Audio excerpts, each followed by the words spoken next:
شروع اللہ کا نام لے کر جو بڑا مہربان نہایت رحم والا ہے۔ اے پیغمبر صلی اللہ علیہ وآلہ وسلم،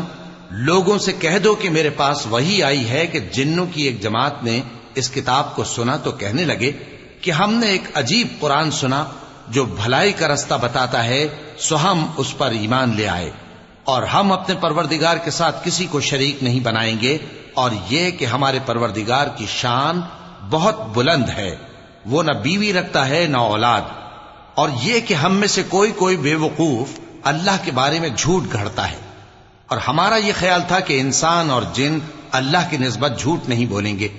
اور یہ کہ بعض بنی آدم بعض جنات کی پناہ لیا کرتے تھے تو اس سے ان کی سرکشی اور بڑھ گئی تھی،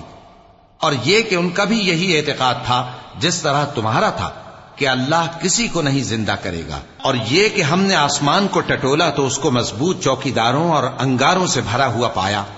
اور یہ کہ پہلے ہم وہاں بہت سے مقامات پر فرشتوں کی باتیں سننے کے لیے بیٹھا کرتے تھے، اب کوئی سننا چاہے تو اپنے لیے انگارہ تیار پاتا ہے، اور یہ کہ ہمیں معلوم نہیں کہ اس سے اہل زمین کے ساتھ برائی مقصود ہے یا ان کے پروردگار نے ان کی بھلائی کا ارادہ فرمایا ہے، اور یہ کہ ہم میں بعض نیک ہیں اور بعض دوسری طرح کے، ہمارے کئی طرح کے مذہب ہیں، اور یہ کہ ہم نے سمجھ لیا ہے کہ ہم زمین میں خواہ کہیں ہوں اللہ کو ہرا نہیں سکتے اور نہ بھاگ کر اس کو تھکا سکتے ہیں، اور جب ہم نے ہدایت کی کتاب سنی اس پر ایمان لے آئے، سو جو شخص اپنے پروردگار پر ایمان لاتا ہے تو اس کو نہ نقصان کا خوف ہے نہ کسی طرح کے ظلم کا،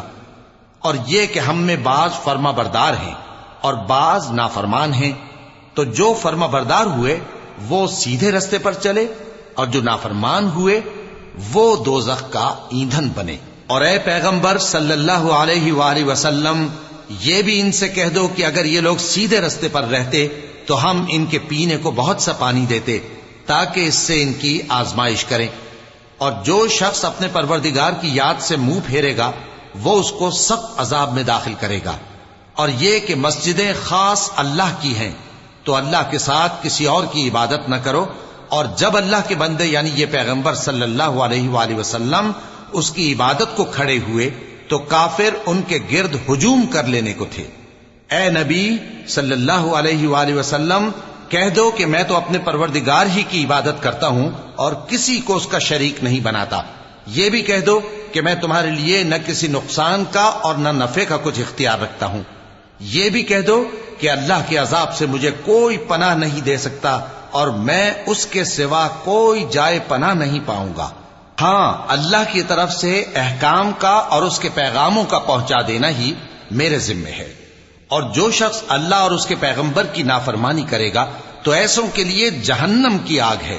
وہ ہمیشہ ہمیشہ اس میں رہیں گے، یہاں تک کہ جب یہ لوگ وہ دن دیکھ لیں گے جس کا ان سے وعدہ کیا جاتا ہے، تب ان کو معلوم ہو جائے گا کہ مددگار کس کے کمزور ہیں اور شمار کن کا تھوڑا ہے۔ کہہ دو کہ جس دن کا تم سے وعدہ کیا جاتا ہے